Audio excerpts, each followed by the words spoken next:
കല്യാണ ദിവസം എന്ന് പറയുന്നത് ഇറ്റ്സ് ഓൺലി ദ ബിഗിനിങ്. അന്ന് മുതൽ നല്ല രീതിക്ക് ആ ബന്ധത്തിൽ വർക്ക് ചെയ്താൽ മാത്രമേ അത് സക്സസ്ഫുൾ ആയിട്ട് പോകും.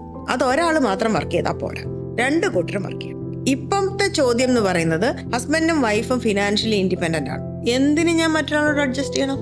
അവ അല്ലെങ്കിൽ വേറൊരുത്തൻ, അല്ലെങ്കിൽ അവൾ അല്ലെങ്കിൽ വേറൊരുത്തി. എന്തിന് ഞാൻ അഡ്ജസ്റ്റ് ചെയ്യണം?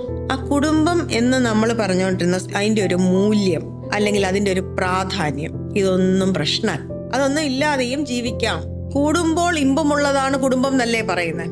അതിന്റെ ഒരു മാജിക് അല്ലെങ്കിൽ അതിന്റെ ഒരു ലവ് അത് ഫീൽ ചെയ്യുന്ന ആൾക്കാർ ഇപ്പം വളരെയധികം കുറവാണ്. ഫാമിലിയുടെ ആ ഒരു ബോണ്ടിങ്ങിന്റെ സുഖം പലയിടത്തും കുടുംബം എന്ന് പറയുന്നത് ഒരു ബുദ്ധിമുട്ടായിട്ടോ ഒരു ബർഡനായിട്ടോ കണക്കാക്കപ്പെടുന്നു. ഇപ്പോഴത്തെ വാട്സപ്പ് മെസ്സേജുകൾ തന്നെ നോക്ക്. ഇതിനെ കാണുമ്പോഴാണോ കിണറ്റിലിടാൻ തോന്നുന്നത്? ഇമാതിരി സാധനങ്ങളാണ് കൂടുതൽ വന്നുകൊണ്ടിരിക്കുന്നത്. സബ് കോൺഷ്യസ്ലി ആ സാധനത്തിലേക്കാണ് നമ്മൾ വന്നുകൊണ്ടിരിക്കുന്നത്. സ്കൂളിൽ നിന്ന് മുതൽ ആൺകുട്ടികൾക്കായാലും പെൺകുട്ടികൾക്കായാലും എങ്ങനെ പരസ്പരം പെരുമാറാം, അവനവന്റെ വിലയും റെസ്പെക്റ്റും എങ്ങനെ കീപ്പ് ചെയ്യാം, ഇങ്ങനത്തെ കാര്യങ്ങൾ കുറച്ചെങ്കിലും ഒന്നൊരു ക്ലാസ് കൊടുത്ത് പറഞ്ഞ് പഠിപ്പിച്ച് ഹസ്ബൻഡിനോട് എങ്ങനെ പെരുമാറണം, വൈഫിനോട് എങ്ങനെ പെരുമാറണം, ഇങ്ങനത്തെ കാര്യങ്ങൾ അവിടെ മുതലേ പഠിപ്പിച്ച് വരികയാണെങ്കിൽ നമുക്ക് അടുത്ത തലമുറയിലെങ്കിലും നല്ല ഒരു സമൂഹത്തിനെ നമുക്ക് ഉണ്ടാക്കിയെടുക്കാം.